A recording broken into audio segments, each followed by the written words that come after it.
Hello guys, welcome to my add cook channel. আজকে আমরা নিয়ে চলে এসেছি পালং পনির রেসিপি। এই পালং পনির রেসিপি খুবই একটা ফেমাস ডিশ। দেখে নেওয়া যাক এই রেসিপি। সর্বপ্রথম এখানে আমি পালং শাক এক আটি নিয়ে নিয়েছি। পালং শাকগুলো আমরা এরকম পাতাগুলো নিয়ে নেব। দেখুন, পালং শাকটা আমাদের ভালোভাবে কিন্তু ফ্রেশভাবে ধুয়ে নিতে হবে। তারপর আমরা এখানে প্যানের মধ্যে জল নিয়ে পালং শাকটাকে সিদ্ধ হতে দিয়ে দেব। দেখুন, আমি এখানে পরিমাণ মতো জল নিয়ে নিয়েছি। এবার আমি পালং শাকগুলো দিয়ে দিচ্ছি।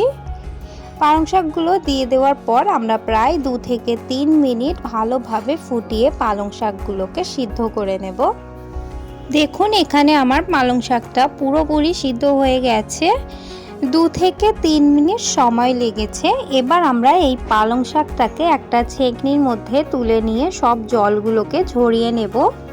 জলটি ঝরিয়ে নেওয়ার পর সঙ্গে সঙ্গে আমাদের কিন্তু ঠান্ডা জলের মধ্যে এই পালং শাকটাকে ভিজিয়ে দিতে হবে। তাহলে কিন্তু আমাদের পালং পনিরের কালারটা পুরো গ্রিন হবে, না হলে কিন্তু ফ্যাকাশে গ্রিন হয়ে যাবে।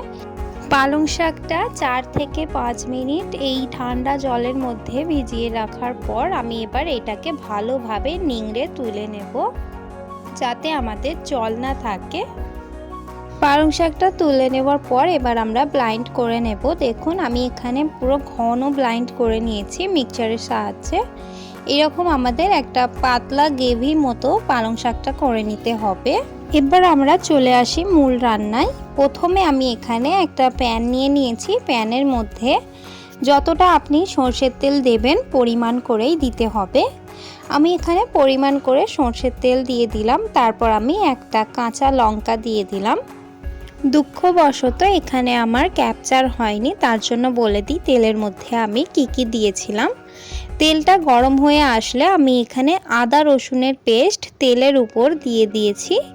দেখুন, এবার নাড়াচাড়া করে ভালোভাবে যতক্ষণ না কাঁচা গন্ধ আদা রসুনের চলে যাচ্ছে ততক্ষণ পর্যন্ত নাড়াচাড়া করতে হবে।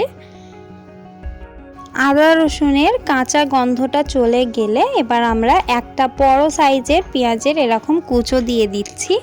আপনারা চাইলে চপ বা ভালোভাবে গ্রাইন্ডও করে দিতে পারেন। ভালোভাবে এবার আমরা নাড়াচাড়া করে অল্প একটু ব্রাউনভাবে ভেজে নেব।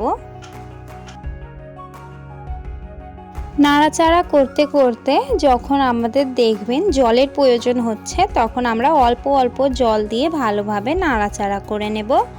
দেখুন, এখানে আমার ব্রাউনভাবে পেঁয়াজটা কালার হয়ে এসেছে। এবার আমি পালং শাক যে গ্রেভি করে রেখেছিলাম সেটা আমরা দিয়ে দেব পালং শাকের পেস্টটা।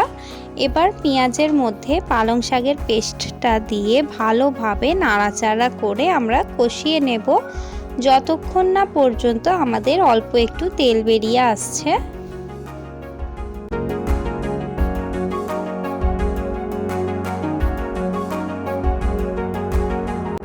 দেখুন, এখানে আমাদের কিন্তু পালং শাক থেকে তেল বেরিয়ে এসেছে। এবার আমরা কিছু মশলা দিয়ে দিচ্ছি।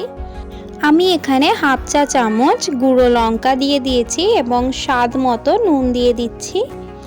এই দুটো মশলা দিয়ে ভালোভাবে আমাদের নাড়াচাড়া করে মিশিয়ে নিতে হবে।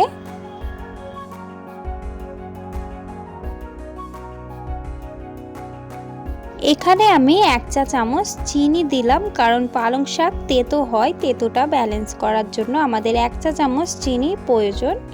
চিনিটা দিয়ে ভালোভাবে নাড়াচাড়া করে আমরা এবার কষিয়ে নেব 5 থেকে 10 মিনিট। 5 থেকে 10 মিনিট নাড়াচাড়া করা হয়ে গেলে এখানে আমি পনিরের সাইজ এরকম রেখেছি এবং আমার এখানে পনিরের পরিমাণ আছে 200 গ্রাম। এই 200 গ্রাম পনির আমি এরকম চৌকোভাবে কেটে এই পর্যায়ে আমি দিয়ে দিলাম। ভালোভাবে এবার আমরা পনিরের সঙ্গে পালং শাকটা নাড়াচাড়া করে কষিয়ে নেব প্রায় 3 থেকে 4 মিনিট।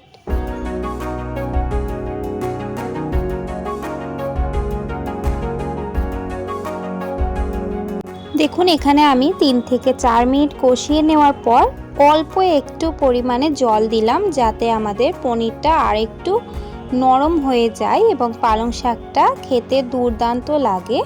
তার জন্য আমি অল্প পরিমাণে জল দিয়ে এবার নাড়াচাড়া করে এবার আমরা কিন্তু 2 থেকে 3 মিনিট ফুটিয়ে নেব, তাহলেই আমাদের পালং পনির রেডি হয়ে যাবে।